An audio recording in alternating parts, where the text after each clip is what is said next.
नमस्कार, मैं हूँ स्वाति और मेरे YouTube channel stay tune with me में आप सभी का बहुत-बहुत स्वागत है। तो हम बनाएंगे सरसों का साग और मक्के की रोटी पूरे टिप्स एंड ट्रिक्स के साथ, और इतना इजी हो जाएगा कि जिन लोगों को लगता है कि ये बहुत बड़ा झंझट है, पता नहीं हमसे बनेगा या नहीं, वो भी बहुत इजीली आराम से बना पाएंगे और एंजॉय कर पाएंगे। तो इसके लिए लेंगे हम सरसों का साग, पालक, मेथी, बथुआ, और क्वांटिटीज़ रेशियो के साथ में नीचे लिखी हुई हैं। तो इसी तरह आप लीजिए और सारी भाजियां जो हैं वो अच्छे से वॉश कर लीजिए, ज़रा भी उसमें मिट्टी वगैरह ना रह पाए।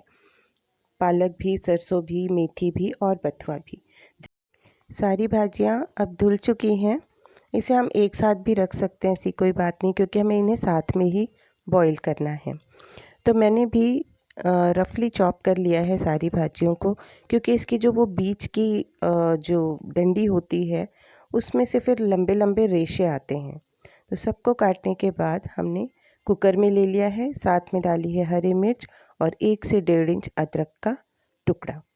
थोड़ा सा सॉल्ट डाल देंगे और आधी कप के करीब पानी डालकर 2 सीटी ले लेंगे। जब तक कुकर में सीटी होगी तब तक हम अपना मसाला तैयार कर लेते हैं। उसके लिए लिया है मैंने फिर से 1 इंच अदरक, 2 से 3 हरी मिर्च या आप अपने स्वाद के हिसाब से लीजिए, और मैंने 2 से 3 टमाटर भी ले लिए हैं, क्योंकि 1 पाव हमारी सरसों थी तो मैंने 1 पाव करीब ही टमाटर भी लिया है। एक्चुअली जो सरसों का पंजेंट टेस्ट है उसको ये मसाला दबा देता है और ज़्यादा टेस्टी बना देता है। तो ये हमने ग्राइंड करके मसाला तैयार कर लिया है। और ये देखिए कुकर भी खुल गया है हमारा। जब ये भाजी अच्छे से ठंडी हो जाए तो फिर उसको ग्राइंड कर लेंगे, और इसे भी बहुत ज़्यादा बारीक नहीं ग्राइंड करेंगे, थोड़ा कोर्स रहने देंगे। इसके अलावा हमें एक और तैयारी चाहिए कि 2 टीस्पून मक्के का आटा हमने ड्राई रोस्ट करके अलग कर लिया है। अब फाइनल स्टेज बनाने का, और ये जो साइड में दिख रहा है ना, इस तड़के के लिए आप आखिर तक ज़रूर बने रहें। तो गरम ऑयल में हमने डाल दिए हैं अपने पिसे हुए मसाले, और थोड़ी ही देर के बाद 2 से 3 मिनट के बाद सीजनिंग की है नमक, हल्दी और गरम मसाले से। अब सारा ऑयल जो है वो साइड से दिखने लगा है, और हमारा जो टमाटर का मसाला है वो बहुत अच्छे से भुन चुका है। इस स्टेज पर हम अपने ड्राई रोस्ट मक्के का आटा इसमें डाल देंगे, और ये वो स्टेज है जहाँ पर हम अपनी पिसी हुई सारी भाजियाँ, फ्लेवरफुल जो भाजी हमारी रखी हुई है वो इस पर डाल देंगे। अब भाजी का फ्लेवर और मसालों का फ्लेवर जब आपस में अच्छे से मिक्स हो जाएगा तो हमारा जो ये सरसों का साग है वो बहुत ही फ्लेवरफुल एंड टेस्टी बन जाएगा। तो ये बनकर रेडी है। सिर्फ आपको उतारने से पहले इसकी कंसिस्टेंसी चेक करनी है और उस हिसाब से आपको गैस ऑफ कर देनी है। अब है पूरे टिप्स के साथ मक्के की रोटी, क्योंकि हम इसमें कोई और आटा नहीं मिलाएंगे कि हमें बेलते नहीं बनता और कुछ। तो ये बड़ा कटोरा भर के मैंने आटा लिया है, उसको मैंने बॉइलिंग वाटर में सिर्फ नमक डला हुआ था जिसमें, उसमें डाल दिया है और इस तरह से चम्मच से हल्का सा मिक्स कर दिया है। और बस थोड़ा सा मिलाने के बाद, मतलब जो नीचे का पानी है वो सारा इसमें थोड़ा सा मिक्स होता हुआ दिख जाए, तो बस इस स्टेज पर इसको हम ढककर 10 से 15 मिनट के लिए छोड़ देंगे।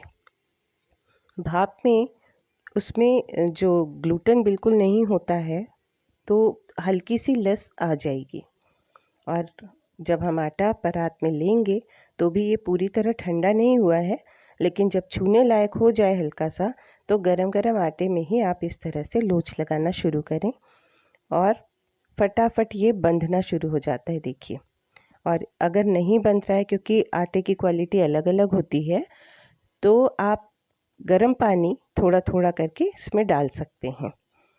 और हमें बिल्कुल सॉफ्ट आटा गूंदना है, जिससे हम रोटी या पराठा बनाते हैं, बिल्कुल उस तरह का। तो ये देखिए, लोच लगाते हुए आप जितना इसे माढ़ते जाएंगे, अच्छे से बाइंड उसका बढ़ता जाएगा। और यही इसकी टिप्स एंड ट्रिक्स है कि आपको करना क्या है। इसमें देखिए, मैंने कोई गेहूं का आटा या कोई और दूसरा मिलेट फ्लोर कुछ भी नहीं मिलाया है इसमें। हल्का सा मैंने ये ऑयल डाल के इसको और भी अच्छे से चिकना कर लिया है। और बस ये रोटी बनाने के लिए अब रेडी है। तो रोटियां बनाने के लिए ये देखिए मैं बराबर की लोई कैसे काटती हूँ ये भी आपको दिखा रही हूँ। मैं हमेशा इसी तरह से लोइयाँ बनाती हूँ। इस तरह से लंबा करके चाकू से मैं काट लेती हूँ और उसके बाद उसको सिलेंड्रिकल जब ऐसे खड़ा हो जाता है उसके बाद उसको मैं दबा देती हूँ और मेरी बराबर साइज़ की लोई तैयार हो जाती है। अब आप देख सकते हैं कितने आराम से मैं ये बेल पा रही हूँ।